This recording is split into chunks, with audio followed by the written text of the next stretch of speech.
নমস্কার, আমি পাপিয়া। তোমরা দেখছো পাপিয়ার গল্প কথা। প্রতিদিনের জীবনের খুঁটিনাটি গল্প, হাসি, আনন্দ আর একটু ভালো লাগা নিয়ে চলো আজকের গল্পটা শুরু করা যাক। আজকে হচ্ছে 15ই জানুয়ারি, বৃহস্পতিবার। আর আজকে হচ্ছে আমাদের এখানে ভোটের জন্য স্কুল অফিস সমস্ত কিছুই ছুটি। তাই অন্য দিনের মতন এত তাড়াহুড়ো নেই। সকাল সকাল স্নান করে চলে এসেছি বাইরে। আর এই যে সকাল সকাল স্নান করে বাইরে চলে এসেছি, আর দেখো আমাদের জবা গাছে আজকে কত ফুল হয়েছে।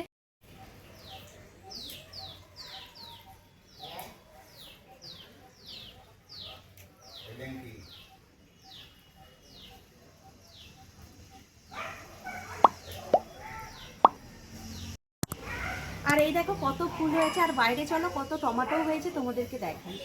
এই যে দেখো কুমড়ো গাছটাও খুব ভালোই হয়ে গেছে। আর এই যে কলমি গাছগুলোও মোটামুটি বড় হয়ে গেছে, মেথি শাকগুলোও তো বড়ই হয়ে গেছে। আর এই দেখো টমেটো হয়েছে কত, পেকেও গেছে একটা টমেটো। তাহলে এটা তুলে নিই।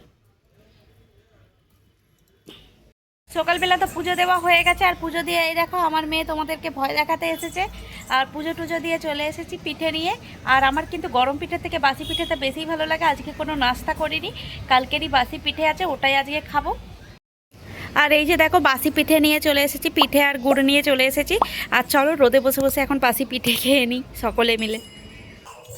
পিঠে টিঠে খেয়ে চলে এসেছি রান্নাঘরে। দুপুরের রান্নাটা প্রায় হয়েই গেছে। এই দেখো দুপুরের রান্না হয়ে গেছে। আর দুপুরের রান্নাতে করেছি শুক্তো, পেঁয়াজ কলি দিয়ে বাঁধাকপি ভাজা আর ভেন্ডি আলুর তরকারি। আর ভাতটা এখন বসিয়েছি, ভাতটা হোক। আর ততক্ষণে চলো পুরো রান্না করার পরে কিচেন তো পুরো নোংরা হয়ে থাকে, তো কিচেনটা ভালো করে পরিষ্কার করে নিই। এখন দেখো বিকেল হয়ে গেছে, আর বিকেলে কেমন পাখি ডাকছে তোমরা আওয়াজ শুনতে পাচ্ছ।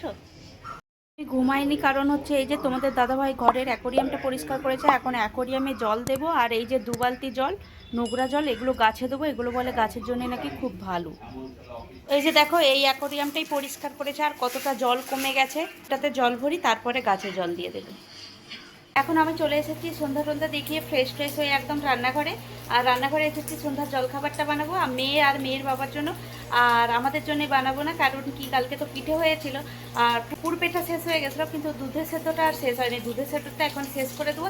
আর ওরা কেউ পিঠে খাবে না। আর কালকে থেকে যেহেতু পিঠেটা হয়েছে, আর কাল সকালে দিয়েছি, তাও কিন্তু রাত্রেবেলা আর দেবো না। দুধের সেদ্ধ তো আর এত পছন্দও না, তো আমরাই খাবো। আর ওর বাবাও বলছে কি আর ভালো লাগছে না, তো সেও খাবে না। তো আর বানাচ্ছি ওদের জন্য পাস্তা। আর এই যে দেখো পাস্তা আমার মেয়ের এতই পছন্দ, আগে থেকেই আমাকে প্লেট দিয়ে গেছে। পাস্তাটা হয়ে গেছে, এবার একটু মেয়োনিজ টেউনিজ যা যা দেওয়ার দিয়ে দিই।